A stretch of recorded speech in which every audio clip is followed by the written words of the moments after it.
Now, of course, Jimmy Carter is a really interesting figure because he has done a lot of personal good. And a lot of Republicans hate him and historically have considered him like the worst president, seeing him as like a beacon of being a pussy pinko commie, right? What's interesting, however, is that Jimmy Carter, throughout his reign, as every American president, was responsible for a tremendous amount of death and destruction and violence all around the world. And maybe even domestically, he was the leading figure in the neoliberal changes that occurred within Democratic leadership, marking an attitude shift in the way that the modern Democratic Party that you absolutely despise, operated. So it is many people that are more knowledgeable than myself will talk about how he was the original neoliberal president. He's not even in his grave yet, so that he can turn in it at this criticism. Okay, first of all,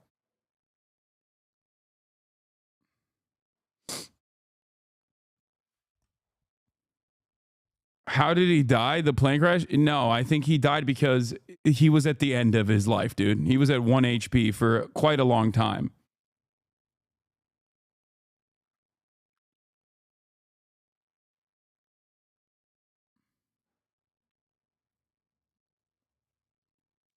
So tomorrow, I think I will probably do a deeper dive into Jimmy Carter to get you to understand the full scope of things. It is one of those unique moments where, like, I do think that even a person who is an otherwise good individual in the helm of power, especially when they are sitting on the throne of empire, American empire, can do a metric ton of evil. Because I do think Jimmy Carter is not a bad person. I think as far as like American presidents goes, like individually, I don't think he is as like openly evil.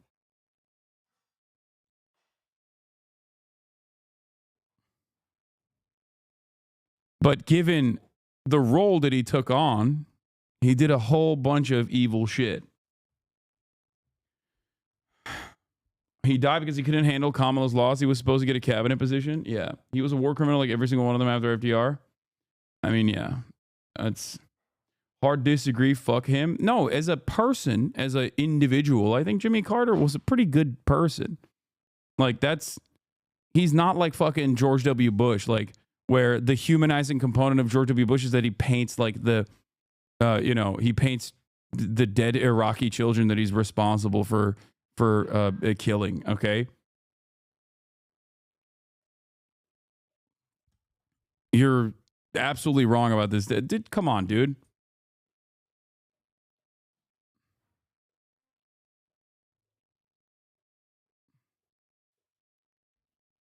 Anyway,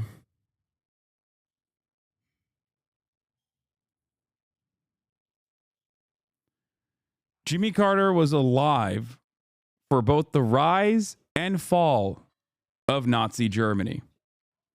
Okay, he saw the moon landing. He was alive for the invention of the toast, like the sliced bread.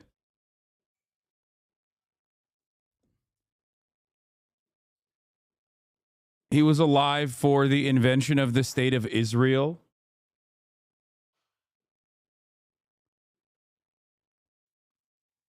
And perhaps most importantly, Jimmy Carter was alive for Hawk Tuah.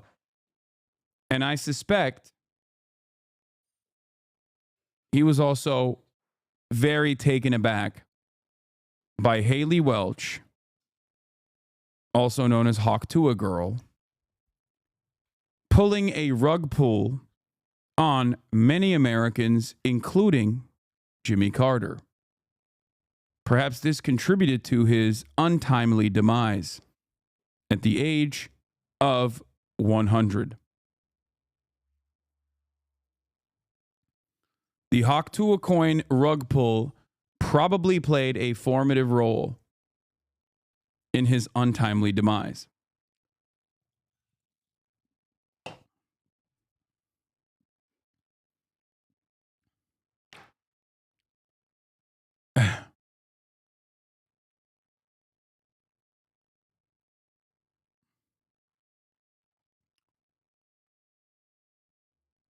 How much money do I think Jimmy C had in Hawktua coin?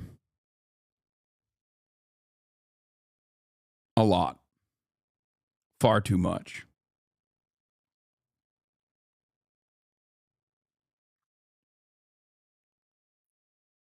From the invention of flight at Kitty Hawk to the collapse of Hawktua, Jimmy Carter saw it all.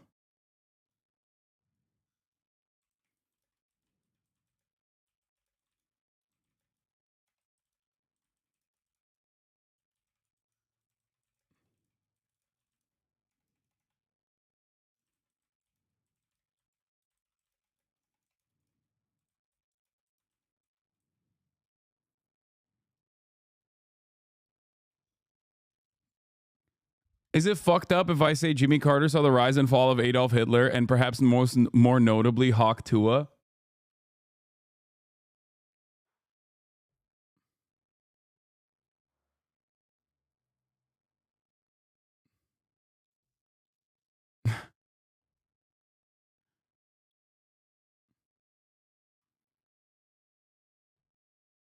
I mean, it's a joke, but you know, we all know how the internet takes the joke. I did it. I posted it.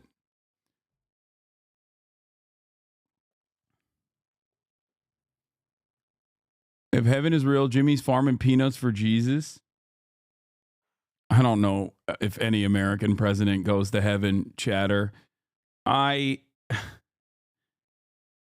If there is a heaven and hell, I don't think any American president is going to heaven. There is not enough atonement that you can engage in personally. I think that debt will be paid.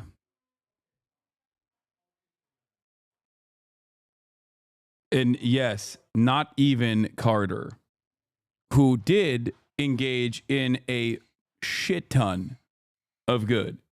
Absolutely. In his individual life, Jimmy Carter was an exemplary individual. That much is 100% true. I will never sit here and act like that's not the case. That's why I'm saying he's one of the very unique.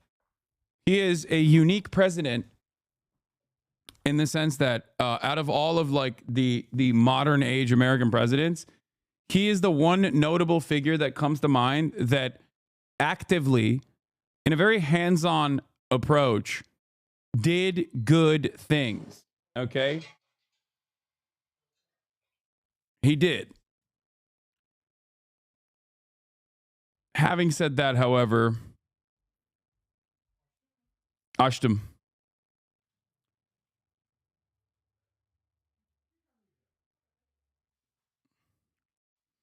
I'm not from the USA. Can you explain what good things he did? Habitat for Humanity. He like actively built houses on his own. Did a shit ton.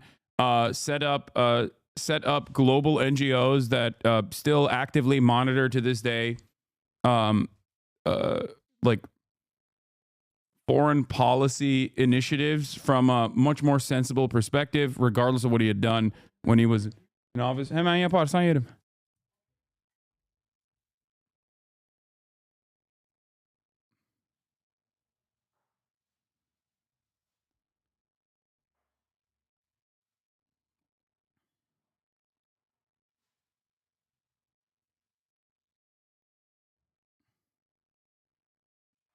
on. He came here to little old Winnipeg, Manitoba to build houses. That man was all the fuck over putting up homes. A man should not be alive for Vladimir Lenin's death and Skibbity Toilet. Yeah. Jimmy Carter's last tweet. I'm all in on Hawk Tua coin. Hold on that thing. Why are you calling him a good guy? He committed genocide in East Timor. Chatter, I think you misunderstood what I was saying. I was saying that he was, I think it's important to note that he was a good person individually and still is, you know, I mentioned over and over again that he's probably looking up at us if there is a fucking heaven and hell, okay? You understand? Like, worst fucking timing.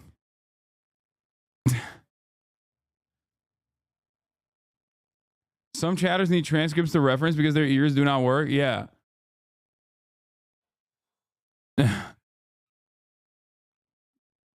I think it's also really interesting because, like, you can be the best person possible in your individual affairs and yet still do a metric ton of objectively evil things in, you know, when you are sitting on the throne. Hasan, your chat is so racist.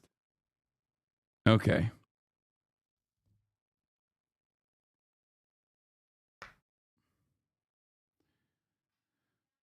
Jimmy Carter, a no-frills and steel-willed Southern governor who was elected president in 1976, was rejected by disillusioned voters after a single term and went on to extraordinary post-presidential life that included winning the Nobel Peace Prize, died Sunday at his home in Plains, Georgia, according to his son, James E. Carter, known as Chip. He was 100 and the oldest living U.S. president at the time, of all time. His son confirmed the death, but did not provide an immediate cause. I mean, we can make up our minds on this. I think you just kind of die at that point. As you know, he was literally living on 1 HP for quite some time. Okay? In February 2023, in a statement, the Carter Center said the former president, after a series of hospital stays, will stop further medical treatment and spend his remaining time at home under hospice care. He had been treated in recent years for an aggressive form of melanoma skin cancer with tumors that spread to his liver and brain. His wife, Rosalind, died on November 19th, 2023 at 96. Okay? The Carters, who were close partners in public life, had been married for more than 77 years, the longest presidential marriage in U.S. history. His final public appearance was at her funeral in Plains, where he sat in the front row in a wheelchair. Mr. Carter, a small-town peanut farmer, U.S. Navy veteran, and Georgia governor from 1971 to 1975, was the first president from the Deep South since 1837, and the only Democrat elected president between Lyndon B. Johnson's and Bill Clinton's terms in the White House. As the nation's 39th president, he governed with strong Democratic majorities in Congress, but in a country that was growing more conservative. 4 years after taking office, Mr. Carter lost his bid for re-election in a landslide to one of the most conservative political figures in the era, Ronald Reagan.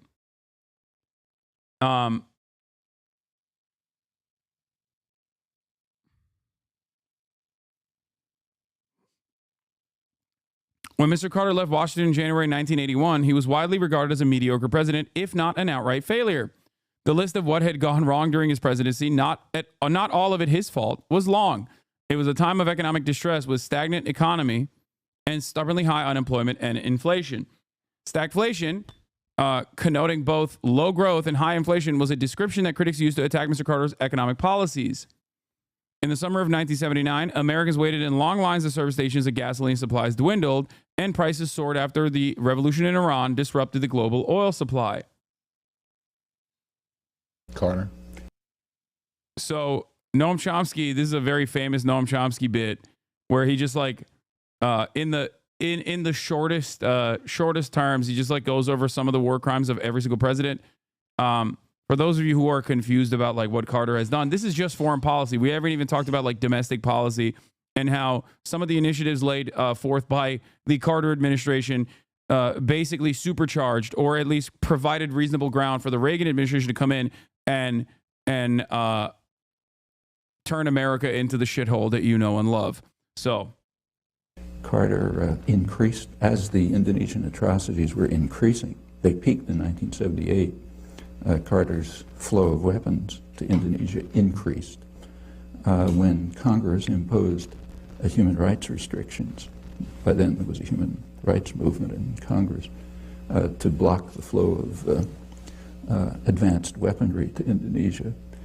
Carter arranged through Mondale, vice president, to get Israel to send U.S. Skyhawks to Indonesia to enable Indonesia to complete what turned out to be near genocide, killing maybe a quarter of the population or something. In the Middle East, Carter just won the Nobel Prize. His great achievement was the Camp David agreements. Yeah. The Camp David agreements are presented as a diplomatic triumph for the United States. In fact, they were a diplomatic catastrophe. At Camp David, the United States and Israel accepted, finally, Egypt's 1971 offer, which they had then, U.S. had rejected at the time, except that now it was... Can you explain Ronald Reagan administration like I'm 5? Sure. Everything that you despise about, like, as a consumer, everything that you despise about, like, I don't know, shittier and shittier versions of the same products that you get, all the way from that to broad sweeping anti-labor initiatives that were implemented and continue to this day can be traced back to Ronald Reagan, Reaganomics, trickle-down economics. Virtually everything that sucks in the United States of America. I'm not in favor of like a single person being responsible for all of the evil. Obviously, that is anti-materialist thinking. Having said that, however, in the most reductive terms, if you hate something that's happening and you're like, why does the government have no solution to this? It seems like other competent administrations actually have a solution to this. Why is there so much income inequality? Why is there so much death and destruction? You can trace all of that back to Ronald Reagan. He is the guy. And he is so bad that you can even point to Carter opening up the opportunity for this evil spawn of Satan to take control over, by incredible margins, the American government and virtually destroy everything about American life. Worse from the U.S.-Israeli point of view because it included the Palestinians. In order to get Israel to accept Egypt's 1971 offer after a major war and atrocities and so on, Carter raised military and other aid to Israel to more than 50% of total aid worldwide. Israel used it at once in exactly the way they said. It is okay not to blame Dems every 5 seconds. What are you talking about? I mean, I'm literally talking about how everything bad in American modernity is Ronald Reagan's responsibility. But if you're talking about like anti-union initiatives and the proto-neoliberal attitudes demonstrated by American governments, yes, Carter played a role in this. That is correct.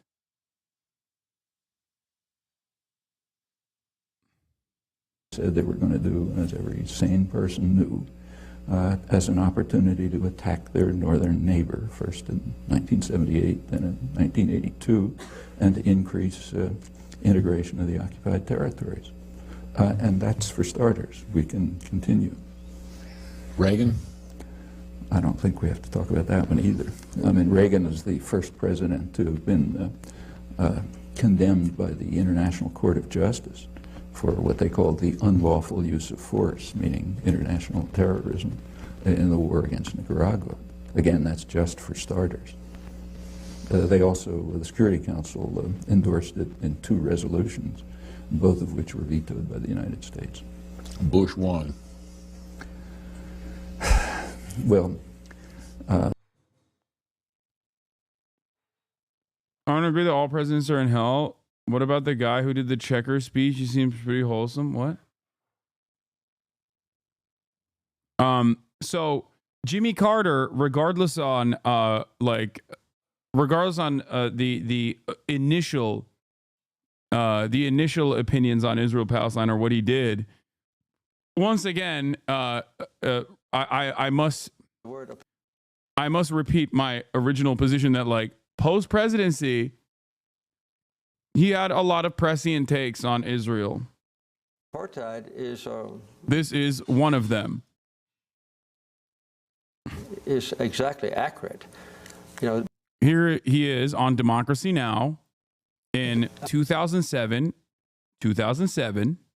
talking about the utilization of the term apartheid when describing Israel. the word apartheid is exactly accurate. You know, this is an area that's occupied by two powers. They're now completely separated. The Palestinians can't even ride on the same roads that the Israelis have created or built in Palestinian territory. The Israelis never see a Palestinian except their Israeli soldiers. The Palestinians never see an Israeli except at a distance, except the Israeli soldiers.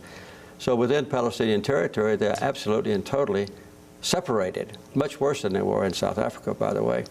And the other thing is, the other definition of apartheid is one side dominates the other, and the Israelis completely dominate the life of the Palestinian people. Why don't Americans know what you have seen? Americans don't want to know, and many Israelis don't want to know what is going on inside Palestine. It's a terrible human rights persecution. I know that this is a joke, but there's nothing funnier than looking at a guy like Jimmy Carter who was 100 fucking years old and was basically dying in hospice care for the past year. And thinking, oh, I wonder if there's like, it seems kind of weird. Was he vaccinated? Seems kind of weird. Maybe Mossad killed him. It's like there's perhaps not a better example of looking at a very open and shut case, looking at a story that does not require any sort of magical thinking whatsoever, and still trying to hammer in a mystical, magical narrative, a grand conspiracy. It is fucking fantastic.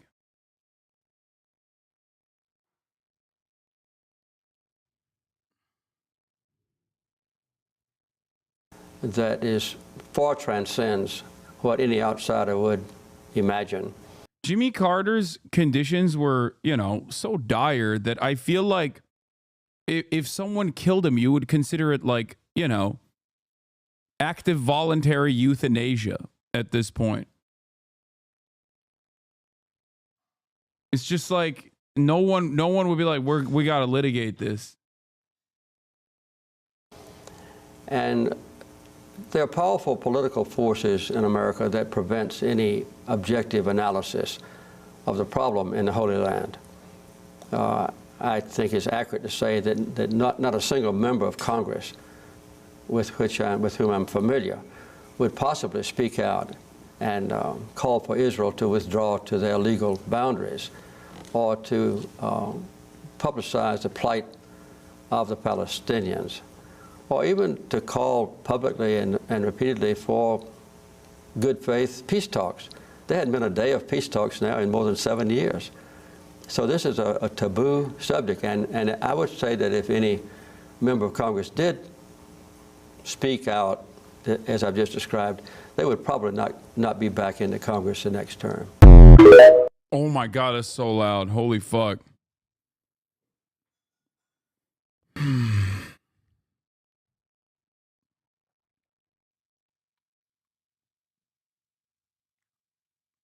Does Mossad know where RFK Jr. lives? Brother, RFK Jr. is unimaginably pro-Israel.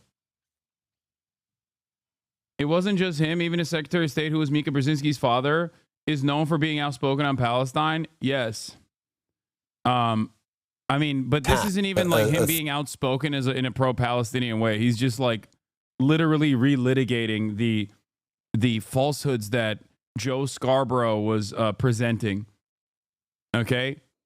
The falsehoods that Joe Scarborough is presenting here are the inaccuracies are just, he's just fact checking him in real time. Ironically enough, he would then later become Joe Scarborough's father-in-law. But, you know, this is Free Taiwan testing something. Okay.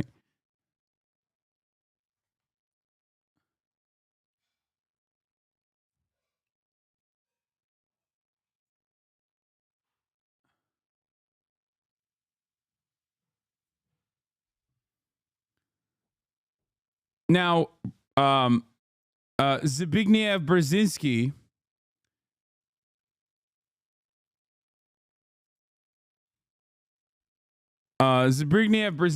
is one of the leading figures in the Vietnamization of Afghanistan. Just saying.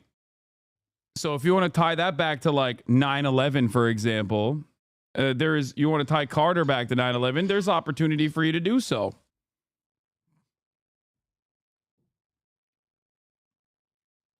As well, something that I've talked about quite a bit. A lot of people will point to Ronald Reagan, but it goes back. It's actually, you have to, you know, dive a little bit further. Why all you care about is 9/11 and working out? Yeah, here is Jimmy Carter's #1 hater in the United States of America, Felix Biederman, who has apparently heard of the news. Iconic Jimmy Carter moments: Uberizing international warfare, abandoning New Deal policies in favor of a deregulatory race to the bottom, inviting Lash to the White House and pleading, "Please tell me what to do," and Lash going, "I don't know, just give up."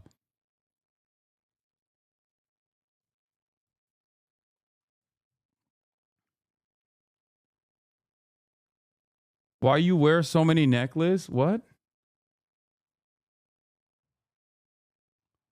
Mr. Carter made energy his signature domestic policy initiative, and he had some success, but events outside of his control intervened. In March 1979, in a unit of the 3 Mile Island nuclear power plant near Harrisburg, Pennsylvania, suffered a core meltdown. The accident was the worst event for U.S. nuclear energy industry and a severe setback of hopes that nuclear power would provide a safe alternative to oil and other fossil fuels.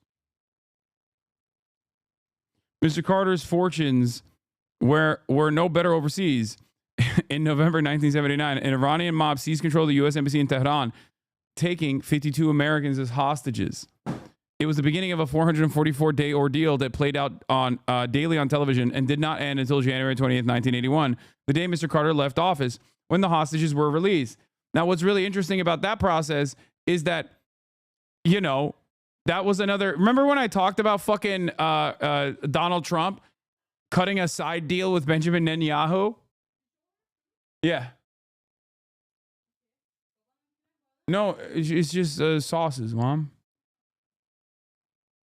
All right, let's see what fucking CNN is saying. Still getting these drips and drabs from Jimmy Carter's family or those around him about how he was doing. We knew that he wanted to make it through the election. We had gotten that reporting, but we had still been sort of hearing from those around him in the last year or so, even though he was in hospice care. Yeah, and I was always checking in to see how he was doing with his friends and his family, and I would get updates, and I was always pretty much encouraged, even though he was in hospice for the past year, he was still enjoying and watching sports, and I was enjoying and watching sports, but he was a big Atlanta Braves fan, baseball fan, was watching games with his kids and his grandkids and his family and friends. So I would always get relatively upbeat assessments on how he was doing over the past year. But everybody knew under hospice, it was only a matter of time. And 100 years old, you know, that's a damn very, Wolf, very chill. long life that he led.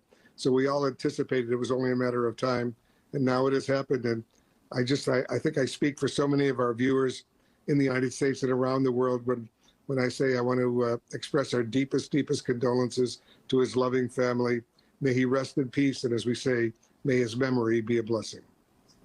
Absolutely.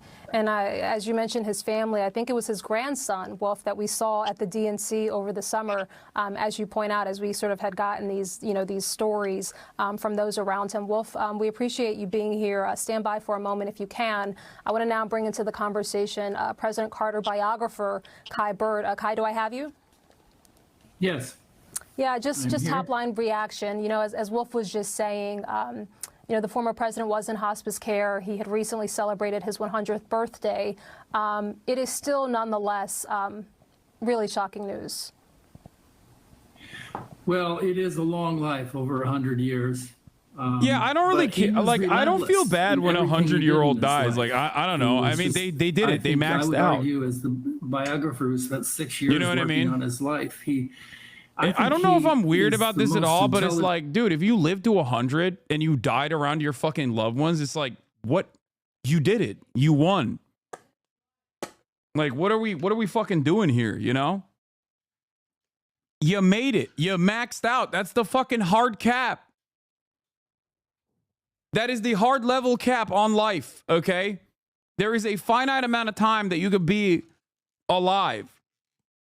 You make it past like 80, you're great. You're chilling, okay? Big time.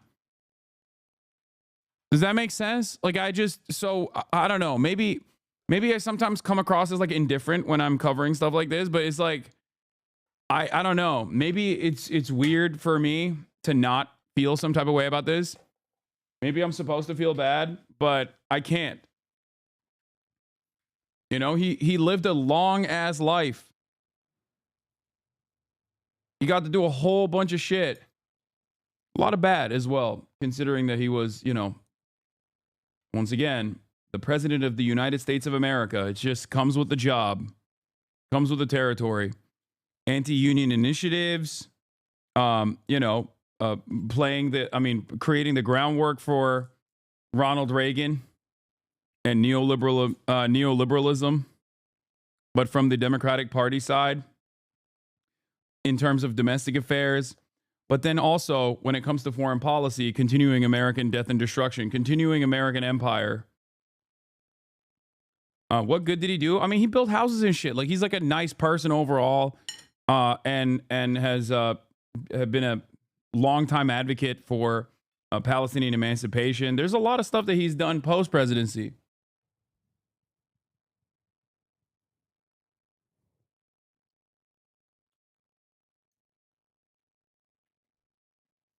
I wrote a book about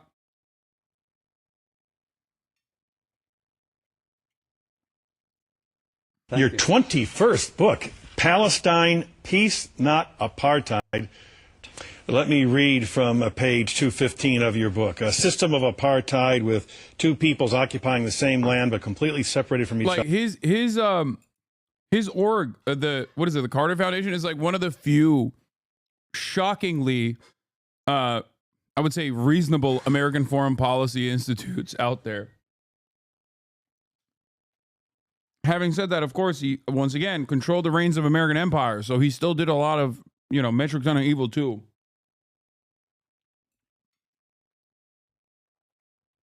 Other, with Israelis totally dominant and suppressing violence by depriving Palestinians of their basic human rights. This is the policy now being followed. And last Sunday, you told the Louisville Journal, I would say that in many ways the treatment of the Palestinians by the Israeli occupying forces is as onerous, and in some cases more onerous, as the treatment of black people in South Africa by the apartheid government. Those are very strong words. They're exactly accurate. And I think I should point out quickly that the book refers to Palestine and not to Israel.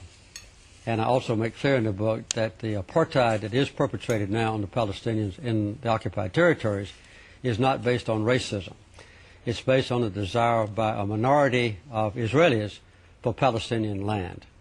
And in the acquisition of that land, the occupation, the confiscation, and then the colonization of that land, they are perpetuating an absolute and total division. Another woke college between kid. Israelis living on Palestinian territory. These young and the woke right of college students, Palestinians to dude. interrelate with any Israelis who are occupying their own land. So that word is accurate for what the Israelis are doing to the Palestinians on Palestinian territory. The Arabs that live in the occupied territories, which is not Israel's territory, but their own, are horribly abused. And I don't think anyone could go to the West Bank and Gaza or even to East Jerusalem and see what's happening now to the Palestinians that would disagree with my use of the word apartheid. As I read your book, this struck me, particularly from someone in political life. You wrote the following: There are constant and vehement political and media debates in Israel concerning its policies in the West Bank, but because of powerful political, economic, and religious forces in the United States, Israeli government decisions are rarely questioned or condemned. Voices from Jerusalem dominate in our media, and most American citizens are unaware of circumstances in the occupied territories. And then you went on to say, there's no doubt there is a strong aversion to criticizing Israel in this country. I wouldn't say it's all because of intimidation, but that is one factor. Yes. Do you disagree with that? Well, I won't ask you that. You're the one asking questions. But I don't think anyone could disagree with that. There are very few, if any, voices in the political realm of Washington.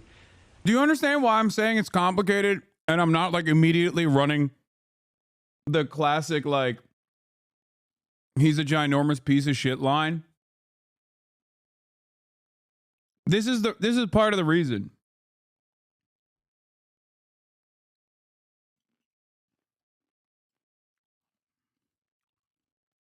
Or in the major news media, who would raise the kind of issues that are raised in this book.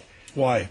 I have said in the book, I don't know if it's intimidation or just reticence. There are some factors that are involved even in the religious circles, but it's almost completely unacceptable in this country for any public official to criticize the policies of Israel, even if they are horribly abusive against the Palestinians and violate human rights. This is in effect taking on the, quote, Israeli lobby or the Jewish lobby. That's part, the Jewish lobby may be part of it. I didn't say that in the book, but I think that's part of it. But even, I don't think that the Washington Post or the New York Times or NBC or others are intimidated by the Jewish lobby. But I think there's a reticence, even in public fora, to describe both sides of the issues in the West Bank. What the fuck? I fap 4 times a day? Opportunity to act as the indispensable mediator. Almost never in our history has a president devoted so much time on a single problem. He had studied to the 46th characters president of the United histories States, of the two leaders who deeply mistrusted each other. He wrote Sadat and Begin personal letters inviting them to Camp David. And when they arrived on American soil, it was high stakes for all 3 men involved. Failure here would just increase the impression that Mr. Carter is a nice man, but an inept president. This meeting is truly historic, and the people who will participate know it. 13 days of intense negotiations, crucially behind closed doors. No leaks, no social media, no media at all. The Israeli delegation is totally zipped up. Even less is coming out of it than is coming out of the Egyptian delegation. At Camp David, Carter and his team shuttle back and forth between the 2 men and their teams, often negotiating late into the night. Carter's national security advisor, the late Zbigniew Brzezinski, described what looked like mission impossible. Sadat, to sign a peace treaty with Begin, had to break ranks with the entire Arab world. He had to face isolation. Begin, to agree with Sadat, had to give up territory for the first time and to give up settlements. When direct talks between Sadat and Begin became too heated, Carter kept them apart and quashed any attempt to call off the negotiations. After 2 weeks of complications, drama, and false starts, the men finally returned to Washington to deliver the good news. They had reached a deal. Just look at 2 weeks ago what the situation was. Peace process all but dead. An achievement none thought possible. It appears that the president won, and he won big. Decades after Camp David, I sat down with President Carter and asked him how in the world he had done it. There you were, you brought peace with Menachem Begin and Anwar Sadat. It all seems so much easier then, was it? Or is that just what we think now, all these years later?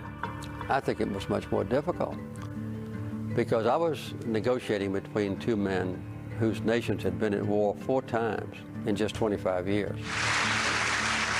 The magnitude of that accomplishment lives on in the image of that 3-way handshake. The Israeli Prime Minister Menachem Begin summed it up like this. The Camp David Conference should be renamed. It was the Jimmy Carter Conference. The final result? Israel would return the Sinai Peninsula to Egypt, a piece of land the two had fought wars over. Egypt would finally recognize Israel's right to exist and give Israel access to the crucial Suez Canal shipping lanes. Both leaders declared no more fighting. All three men would eventually be awarded the Nobel Peace Prize. But one thing wouldn't change. Arabs called Sadat a traitor. 3 years later, he was assassinated by Muslim extremists in his own country.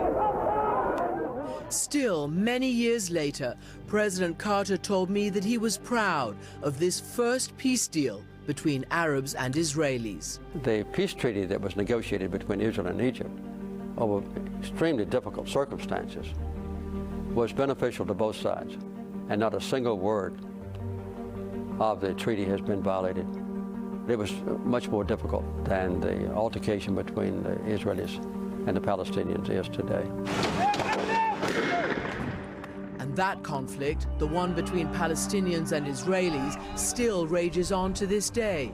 But it doesn't alter the fact that there was a shining moment when Jimmy Carter engaged the full and indispensable role of the United States and changed one corner of the Middle East forever. Christiana Manpour, CNN, London. All right, let's now bring in CNN Chief National Affairs Correspondent Jeff Zeleny. Jeff, good to have you. I want to follow up on something that we heard a short time ago from President Carter's biographer, Kai Bird. He said, in a lot of ways, President Carter was ahead of his times in many ways, particularly in foreign affairs. Rahel, there is no question that he was ahead of his time in so many ways as an environmentalist, as a conservationist, and as we are really getting the reactions from Democrats and Republicans, American leaders. I'm looking at one now from former President Bill Clinton and Secretary Hillary Clinton. They talk about how they met him in 1975. They're praising his really post-presidency work. Also getting reaction from Republican Senator Mitch McConnell of Kentucky, praising his post-presidency work. The through line to this here is that Jimmy Carter believed that a president's afterlife, a post-presidency, should not be a time to make profit, but actually a time to do good. And that, of course, is something that is really the last of his kind in that respect. He was not known to give big speeches leaving office. But let's talk about him being in office for a moment. You're right. He was ahead of his time. There's no question his protecting the lands of Alaska, his work on the Panama Canal, and even putting solar panels on the White House. And I was just actually watching a documentary over the weekend called Carterland, which is such a good encapsulation of his time in office. And he was talking about in the year 2000, of course, that seemed like a long time away in the 70s, but talking about the solar panels on the White House. Of course, Ronald Reagan had them removed when he came into office. But when you look at his classic American story, he definitely was elected at 52 years old, but ahead of his time in so many ways. Yeah, I just want to read a comment that we're getting in from the former president's son, Jeff. I'll read it out for you. It says, "My father was a hero, not only to me, but to everyone who believes in peace, human rights, and unselfish love." This is coming from Chip Carter. He continued and said, "My brothers, sister, and I shared with him with the rest of the world through these common beliefs. The world is our family because of the way he brought people together, and we thank you for honoring his memory by continuing to live these shared beliefs." You know, Jeff, in a lot of ways, he was sort of in a class of his own. I mean, he was the oldest living former president. You know, he lived to 100. He, you know, as we just said, he was a president sort of ahead of his time. But talk to us a little bit about sort of how he, even just in terms of how he sort of had this second career after leaving office that in and of itself was remarkable.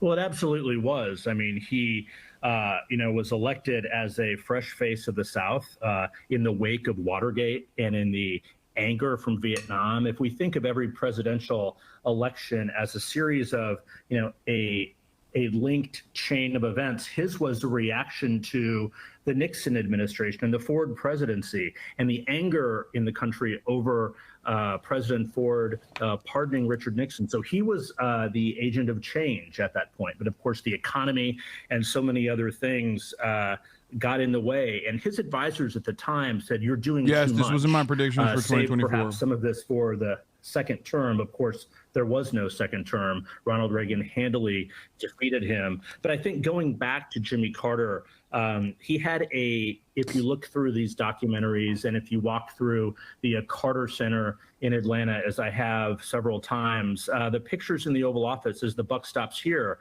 Of course, that's the Harry Truman line, but also it's something that he took to heart. And as we are looking here at statements still coming in, an interesting line here from Senator Mitch McConnell. He said, "President Carter served during times of tension and uncertainty, both at home and abroad, but his calm spirit and deep faith seemed unshakable." And faith, I think, Rahel, is something that is central to Jimmy Carter's life. Of course, we remember seeing him at the funeral of his wife of 77 years, Rosalind, just a little over a year ago. And now he has taken his lead, reunited with her. So an American love story, an American original in so many ways, will be celebrated over the next several days as his funeral plans begin to take shape. Yeah, you know, Jeff, that's a really important point. It's something that we hadn't touched on yet, but just his faith and sort of how crucial that was and the way that he lived his life. Jeff, thank you. I want to now bring in for a moment Kai Bird, who was with us now. Kai, I mean, you have had the privilege of working with Jimmy Carter quite closely. Give us a sense, if you might, of some personal anecdotes or any stories that really stood out to you.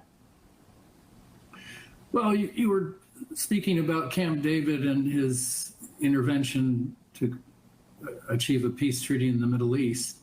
You know, he took on this issue with no background in it. He was just that good. His advisors all told him not to do it, that it was dangerous territory.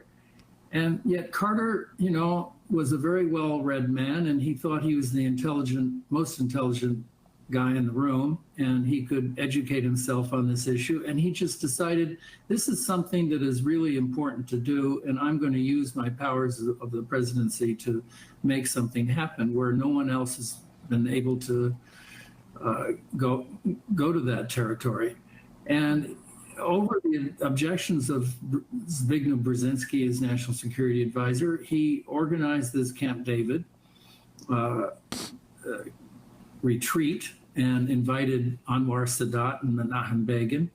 And over 13 days, it was an incredible drama of personal diplomacy in which he forced them to stay there. They both tried to leave on at least 2 occasions. And he managed to keep them there for 13 days and iron out an agreement. And at a sort of critical tipping point, just as Menachem Begin was about to storm out once again, Carter came over to Menachem Begin's cabin in Camp David and brought with him photographs of himself and Begin and Sadat, and he had signed to his grandchildren, to Begin's grandchildren, and he had gotten their names, and he handed these little gifts.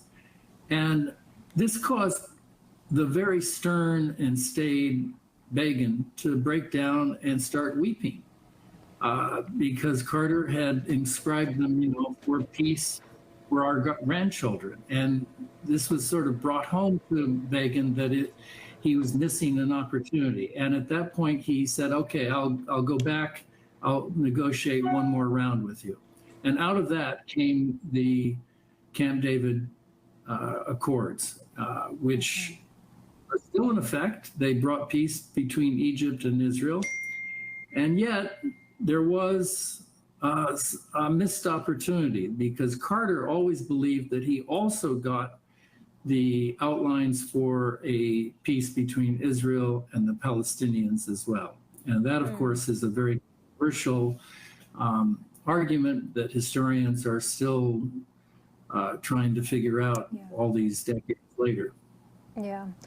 Kai, I want to ask you to weigh in on something my colleague Jeff Zeleny had just mentioned there toward the end of our conversation, but the importance of Jimmy Carter's faith and the way in which he pursued his work and the way in which he pursued the issues and the causes that were important to him. Yes, faith mattered a great deal to him. He was a Southern Baptist. He thought of Israel and Palestine as the Holy Land. And he just thought it was a tragedy that war was being fought in the Holy Land. And he believed that he had studied the issue enough to understand what a compromise might look like. Nope. 2 states for 2 peoples, and territorial compromises, and sharing of Jerusalem. And all of that was sort of set in Am I crazy? background of the Camp David Accords. I thought he famously didn't know shit. Like, he didn't know anything, with the exception of, like, maybe some biblical text. And also, Camp David Accords unironically solidified Israel's position of dominance over the Palestinians. You know, we're seeing, it's ironic, but, you know, Jimmy Carter was dealing with Israel, Palestine, Iran, revolutionary Iran, the same issues we're dealing with today. But if he had gotten an agreement from Begin in 1978 to freeze the settlements in the West Bank, no more building of settlements in the West Bank for 5 years, that would have been a huge step. That would have led, inevitably, I would argue, to a 2-state solution. And here we are decades later, and Jimmy Carter always believed that this was his biggest failure in the presidency, that he didn't somehow get that pinned down. Yeah, that's such an interesting point, Kai. I mean, what do you make of some of the parallels between his time in office and sort of present day 2024, whether we're talking about Iran, whether we're talking about the conflict in the Middle East? And you mentioned Paul Volcker earlier, the Federal Reserve Chair, who was, you know, in charge of fighting the highest inflation that we had seen in years, and we have seen since then. And so it is just sort of remarkable, the parallels between his time in office and 2024. Yeah, this is why Carter's presidency, not just his ex-presidency, but his presidency is so relevant to us today, because he was grappling with these extremely difficult issues that he took on head on, including energy, race, religion, climate change, as we've discussed, peace in the Middle East, the Israeli-Palestinian conflict. How long ago do you think they had this video ready to go? Years. People start writing obituaries so early on. Famously, Henry Kissinger had co-writers on his New York Times obituary. Some of the people who co-wrote Henry Kissinger's obituary died before Henry Kissinger died. A solution in Israel-Palestine, or race, or the separation of religion and state, which is something that Carter, Southern Baptist, was very much committed to. So his presidency is oddly relevant in a way that I think most Americans don't understand or have forgotten. Yeah, it's a really interesting point. Kai Bird, we so appreciate you being with us on this breaking news. Again, former President Jimmy Carter has died at the age of 100. And thank you for joining me today. We're going to continue to cover this breaking news. Omar Jimenez picks up now. This is CNN Breaking News. We begin this hour with breaking news. Former President Jimmy Carter has died at the age of 100. The Carter Center says the 39th president died this afternoon, surrounded by family in his hometown of Plains, Georgia. The former president had been in home hospice care since February of 2023, but Carter became the oldest living former president when he surpassed the record held by the late George H.W. Bush in March of 2019.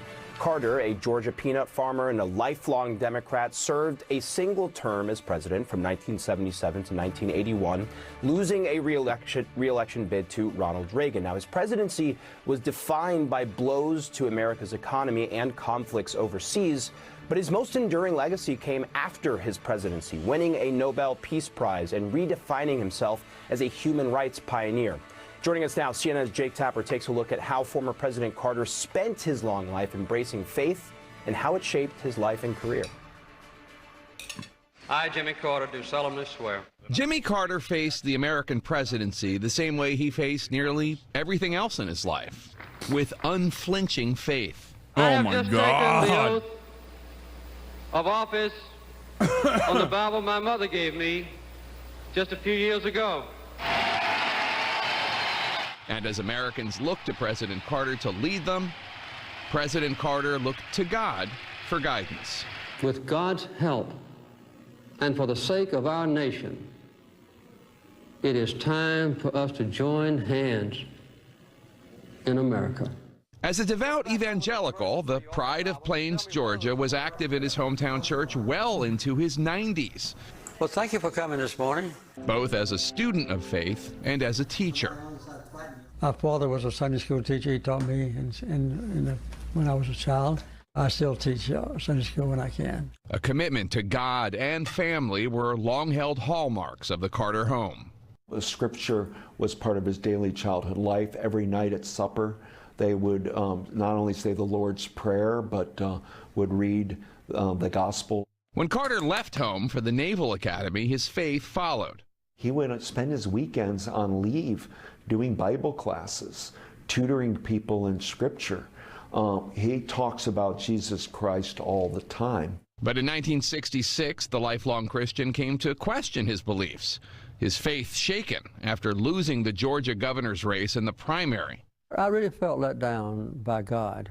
Carter's younger sister read him scripture from the book of James, reminding the future president that a setback in life should be an institution that results in perseverance and patience and self-analysis and renewed spiritual commitment.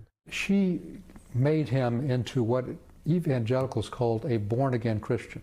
With renewed conviction, Carter went on to serve as Georgia's governor and later as America's commander-in-chief. The 39th president and his new vice president, Walter Mondale, had Christianity in common. They bonded over it.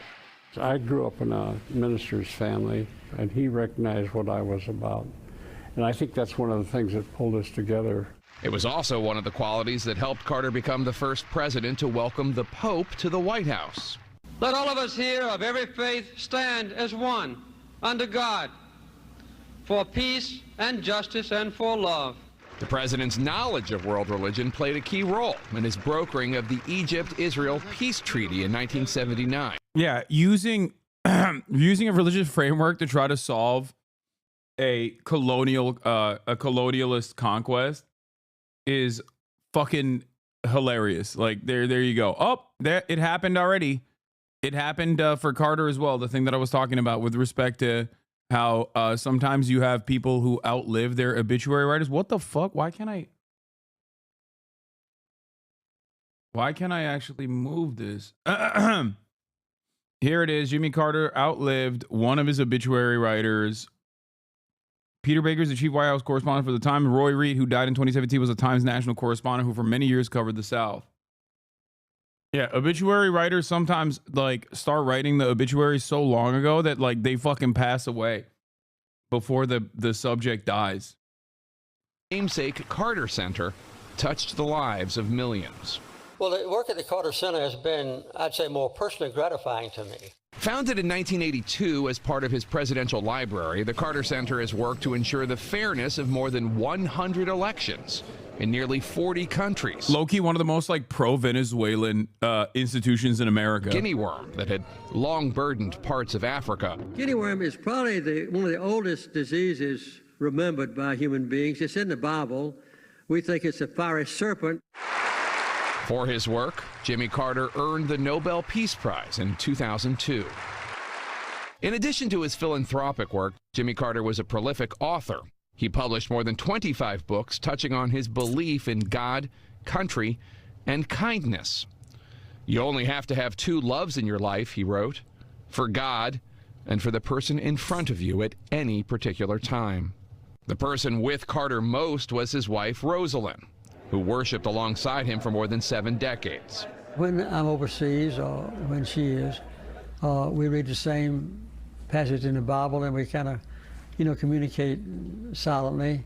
Even when cancer threatened to take Mr. Carter from his wife and from the life he loved, he kept his faith and looked again to God. Now I feel, that's in the hands of. Interesting. There was a book that mentioned Israel-Palestine in there, but not the one that calls Israel an apartheid. I wonder why. And I want to bring in CNN. There was an Israel-Palestine book in there, Peace in the Holy Land or whatever. But there wasn't the one where he openly says Palestine not apartheid or peace not apartheid. Jeff is on the phone, and Chip Carter, the former president's son, said, "My father was a hero not only to me, but to everyone who believes in peace, human rights, and unselfish love." And I guess, Jeff, I bring that quote up because for President Carter, there's almost 2 major chapters in his legacy. Of course, his time in office. I'm sorry, I'm a product of American presidents, American education system, but doesn't that seem bad? He doesn't seem that bad compared to other presidents? No, especially for like all of his work post-presidency, which is valid. Like, he's just like kind of a dunderhead, a really religious guy, actually a religious guy, not like fake religious in the way that, not fake religious in the way that Trump is, and certainly not insane religious in the way that like Mike Pence is, right? He is like the classic religious guy that's like, I want to abide by my faith and I want to do the things that, the Bible tells me to do. Good things for others, be kind to individuals, that kind of thing. And in spite of all of that, of course, he was still he was still tasked with doing horrifyingly monstrous things as the president of the United States. Also, a lot of people, in the Republican Party, historically have hated him and have hailed him as like pre-Obama. Everyone used to point to Carter as like the worst president. Okay. He created the Department of Education. He appointed Ruth They Bader hated Bill Ginsburg Clinton to the too? federal bench and began the process of diversifying the courts. Up until he became president, only What is this? 8 Hasanabi women were on the What? federal bench. What is it? Where is it?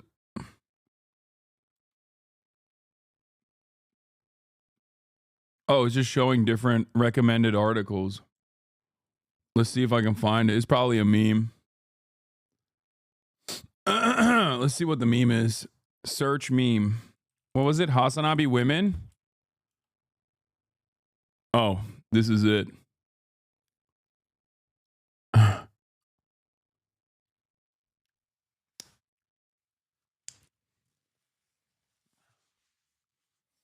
They're my blast off memes, you dummies. I very quickly will write out, like when I post it in the memes folder, I very quickly just like type something out that I'm going to post on Twitter.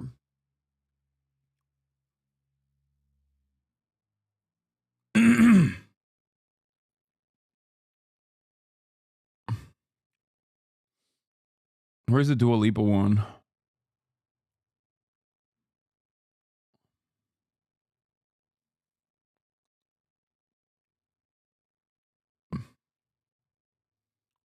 What is the poo folder? Oh, that's like tax documents and shit.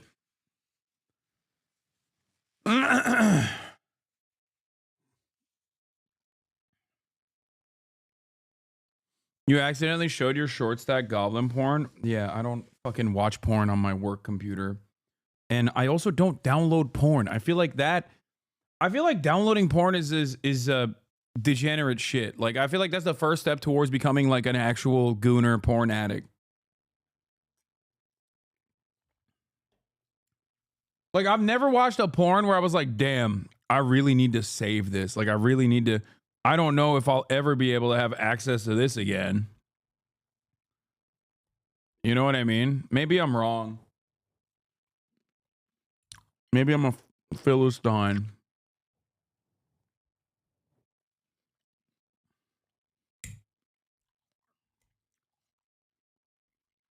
But my porn consumption habits are pretty They're pretty like basic. You go Pornhub.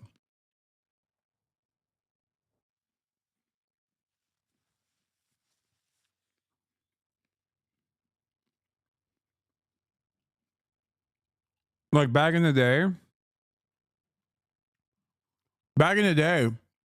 obviously I used to download a lot of porn because I was in Turkey. And porn was not as readily accessible and easy to come by.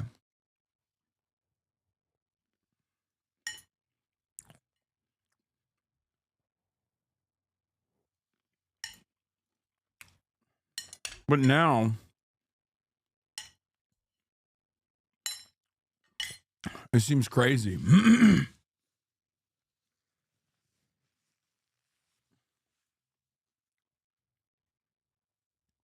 I actually don't know why. Like what the inflection point is for why so many Republicans hate Carter. Because like the hatred they have for him is far more severe. Like they hate Bill Clinton, they hate Obama, they hate Obama the most. We know what it is for Barack Obama. For Barack Obama, it's obviously being black first and foremost. But like for Jimmy Carter, I feel like they saw him as like a pinko commie libtard who loves apologizing to the rest of the world for America's war crimes or whatever, even though he wasn't. But I just don't know why they fucking hate him that much. Essentially, from a president and, of course, high-profile work afterward as well. I mean, how difficult was it to lead the life that they live? And just what kind of example did they set, do you believe, for the country and world at large in just their relationship? I think it could be like a similar dynamic to how liberals despise leftists, because from their perspective, like it makes them kind of look back at their own ideological shortcomings. Like that's why liberal politicians hate like Bernie Sanders, for example, because they look to Bernie Sanders and they're like, you're a piece of shit because you are really pushing. You're really pushing the needle. And for maybe like conservative religious freaks, they hate that he's like at least his output in his individual life was like of a deeply religious man who was not a bad guy. They're really just drafting off the anger that people felt against Carter. America literally ran out of gasoline. He couldn't fill your tank during his presidency. Imagine what the Treatlers would do. Yeah, Adolf Treatlers would do if that happened in the U.S. $10 a gallon gas, etc. The boomers were so angry. Yeah, I guess that's what it is. That's got to be like the most significant part of this, right? Peace Accords at Camp David. It was actually her idea to do it there because she was close with Sadat and his wife. And one of those stories that I think Kai mentioned before that I just love is that, you know, the personal touch that they both had, and the fact that when things were looking bad during Camp David, it was Jimmy Carter who gave Begin this signed photograph and said, give it to your grandchildren. And that's what brought Begin back to the negotiating table. Oh my God, I don't care about this. Iran plus Reagan being seen as a great Jesus. Nah, most older people hate him because during the Iranian hostage crisis, Republicans thought Carter should have bombed Iran. Was Jimmy Carter dying in your 2024 predictions? Yes, it was. But that's like not that interesting. What's actually interesting is that not only was it in my predictions,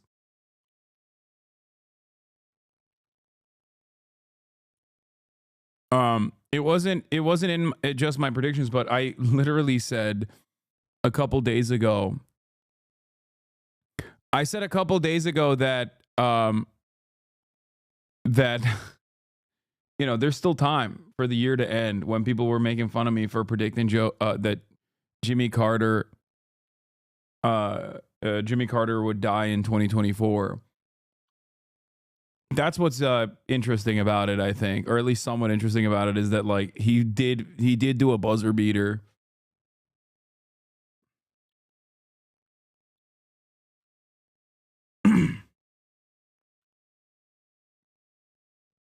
Did you write his name in your notebook? Yeah, I have a death note and I wrote Jimmy Carter's name on it.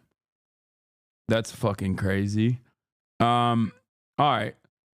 Let's go back to this, and I'm going to give you some I mean, his Sunday school some that more he was critical delivering stuff. at Maranatha Baptist Church, he did this more than 2,000 times well into his 90s. And anybody who got the chance to sit and listen to him speak, you look over at Rosalind, and she just looked adoringly at him. So it was the pinnacle of his life, marrying her. And I think she felt the same. You know, when he lost in a landslide to Ronald Reagan, she was devastated, and she never quite got over it. She thought the country made a huge mistake by not re-electing her husband. You're So here. this was a partnership that continued well after the White House. Yeah, and I want to Jimmy bring Carter Ron died. Brownstein back into the conversation. One of my predictions from one of my last remaining predictions from 2024 that came former true. President Jimmy Carter's legacy here. 100. And Ron, you know, I can't help when you look at it politically. It's almost hard not to see some of the parallels politically in our environment today that we saw back when he was in office as well. I mean, you know, inflation was one of the biggest issues in this past election, and we know during his time that was something that was a major struggle in this country. And I just want to use that as a jumping off point. Do you see many similarities? Wait, what did Trump say? Oh my God. Oh my God. Hold on. Hold on. What's the Elton John song that was playing when Donald Trump responded to RB? Yeah. Okay, hold on. I got it. New Trump tweet just dropped.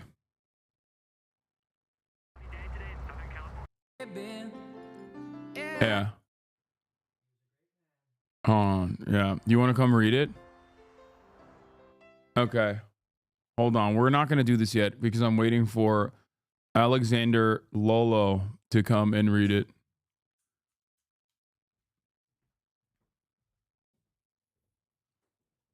Okay. Your mic is on. Hey, chat. Sorry, guys. I'm leaving tomorrow, okay? And I won't be here anymore. And you guys won't see Thank me for a God, long dude. time. Fucking thank God. I know. I'm sorry. You guys. greatly overstayed your welcome. Shit. Sorry. Jimmy Carter died. I don't know if you knew that. I'm gonna take. Yeah. I heard the news. Very sad. All right, Just the young. read. He was only 100. So young. So young. Who could have thought? Anyway, here. Is it? Are you doing it in the background? Yeah. Just heard the news about the passing of President Jimmy Carter. Those of us who have been fortunate enough to have served as president understand that this is a very exclusive club, and only we can relate to the enormous responsibility of leading the greatest nation in history. The challenges Jimmy faced as president came at a pivotal time for our country, and frankly, he did everything in his power to improve the lives of all Americans, not as much as me, but a lot. For that, we all owe him a debt of gratitude. Melania and I are thinking warmly of the Carter family and their loved ones during this difficult time. We urge everyone to keep them in their hearts and prayers. That was pretty good. Thank you. This is the forever. I think whenever Trump tries to eulogize someone, I'm going to play that song. Yeah. It has to be played This in the was background. pretty nice. This is a pretty nice message that he Yeah, wrote. it's kind of surprising that he didn't go, Carter was the worst American president. A big time loser, as we know. Yeah, major loser. Couldn't cut it 2 times, no. Yeah. He tried to put solar panels on the White House. But just like Sleepy Joe Biden, his defeat brought back one of the greatest, second greatest American presidents. Joe Biden's defeat brought me back, and Carter brought Ronald Reagan, who is not the greatest president, but the second after myself. That's how you know he didn't write it? Yeah, your cousin probably wrote this. Danny? Yeah, probably.